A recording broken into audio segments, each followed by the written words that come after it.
ఈ రాష్ట్రంలో మొట్టమొదటిసారిగా చెలో గుంటూరు, హలో మాలా చెలో గుంటూరు సింహగర్జన రేపు 15వ తారీఖు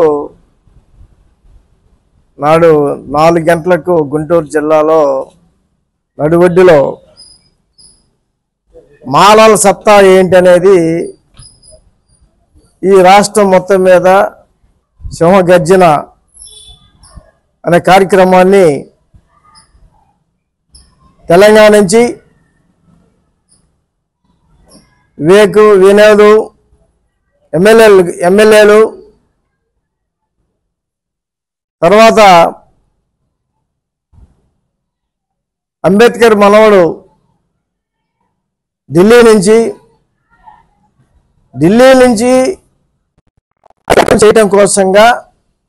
జి చెన్నయ్య మేము అందరు కలిసి అక్కడ జేఏసీగా ఏర్పడి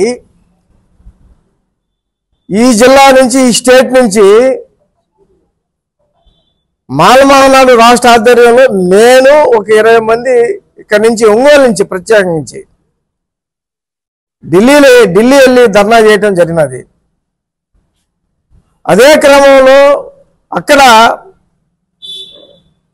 మాదిగ సోదరులు కూడా మేము చేసిన వెంటనే మమ్మల్ని చూసి మళ్ళీ వాళ్ళు ధర్నా చేయడం జరిగినది. ఇది బీజేపీ గవర్నమెంట్ కుట్ర చేసి ఎక్కడైతే కారెన్సీ ఇష్యూ జరిగిన తర్వాత మాదిగల మీద ఓసుకోత జరిగిన తర్వాత ఆ సంఘటన మనసులో పెట్టుకొని ఇల్లు ఐక్యత లేకుండా చేయటం కోసంగానే ఈ వర్గీకరణకి ప్రధానమైన సూత్రంగా బీజేపీ తెలుగుదేశం గవర్నమెంట్ దీని మీద మాలల మీద కక్షాదింపు చర్యగా చేయటం జరిగినది. మేము ఒకటే అడుగుతున్నాము ఈ వేదిక నుంచి అన్ని పార్టీలు, కమ్యూనిస్ట్ పార్టీలు, బీజేపీ పార్టీ, కాంగ్రెస్ పార్టీ కానించి అన్ని పార్టీలు మమ్మల్ని విభేదించినట్టు, అన్ని పార్టీలు మమ్మల్ని వ్యతిరేకిస్తున్నట్టు, మేమేదో తప్పు చేస్తున్నట్టు, మేమేదో మాదిగలు సొమ్ముని మేము తింటున్నట్టు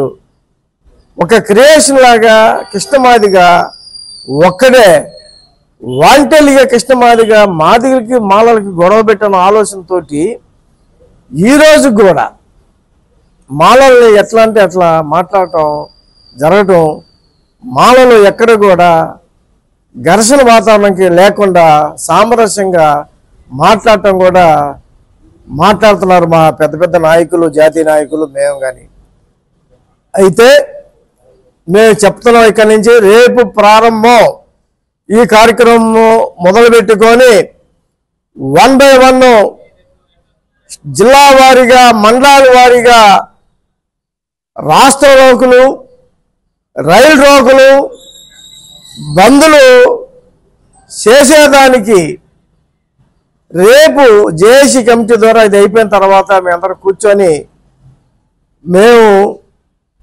1 by 1 వారానికి ఒక కార్యక్రమం చేపట్టి పార్లమెంట్లో కూడా ఈ విషయాలు లేవెత్తే విధంగా మేము వాళ్ళ మీద ఒత్తిడి తీసుకొస్తామని చెప్పని కూడా మా నియోజకవర్గాల్లో మేము ఉండే ఎంపీలని, జిల్లాలో ఉండే జిల్లా ఎంపీలని, స్టేట్లో ఉండే ఎంపీలని, మా ఎస్సీ ఎస్టీ ఎంపీలని అందరినీ పార్లమెంట్లో మాట్లాడే విధంగా మేము ఒత్తిడి తీసుకొస్తామని, అదేవిధంగా ఎస్సీ మంత్రులు ఎవరైనా సరే మాతో కానీ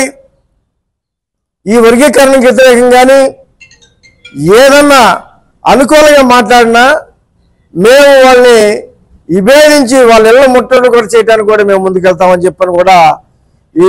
ఈ సభావేదికగా చెప్పదలుచుకున్నాం. ఎందుకంటే రాజ్యాంగబద్ధంగా 341 ఆర్టికల్ ప్రకారంగా ఏబిసిడీలు అనేది చేయటానికి లేదనేది రాజ్యాంగం చెప్తా ఉంటే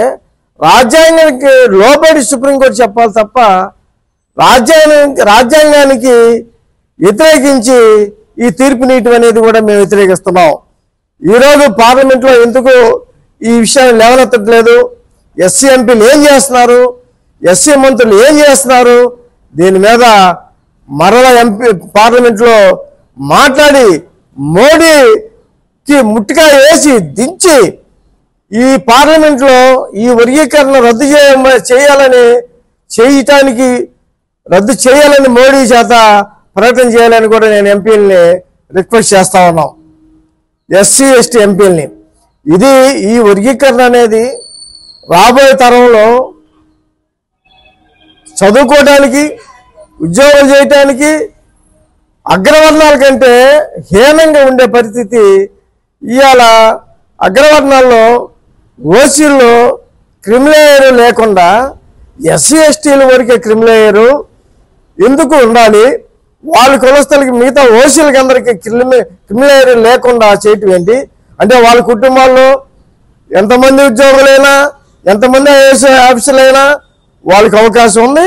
ఎస్సీ ఎస్టీలకి అవకాశం లేదా? డబ్బులుండి, ఆర్థికంగా ఉండి అన్నీ ఉన్న వాళ్ళకేమో వాళ్ళు ఎన్ని ఉద్యోగాలైనా చేసుకోవడానికి అవకాశం ఉంది. ఓన్లీ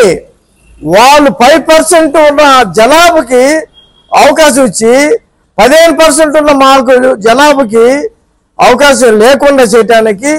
ఈ బీజేపీ గవర్నమెంట్ మమ్మల్ని కావాలని ఈ ఉద్దేశపూర్వకంగా గవర్నమెంట్ సుప్రీంకోర్టు ద్వారా ఈ జడ్జిమెంట్ చెప్పేటి అనేది మేము వ్యతిరేకిస్తా ఉన్నాం. దేనికైనా సరే మేము ప్రాణాలు త్యాగమని చేసి అవసరంలా మా ప్రాణాలు కూడా అవసరం, మా ఎలకుండే మా జాతికి తోడ్పడి మా జాతిని రక్షించడం కోసంగా మేము ముందుకెళ్తామని చెప్పని ఈ సందర్భంగా చెప్పదలుచుకున్నాం.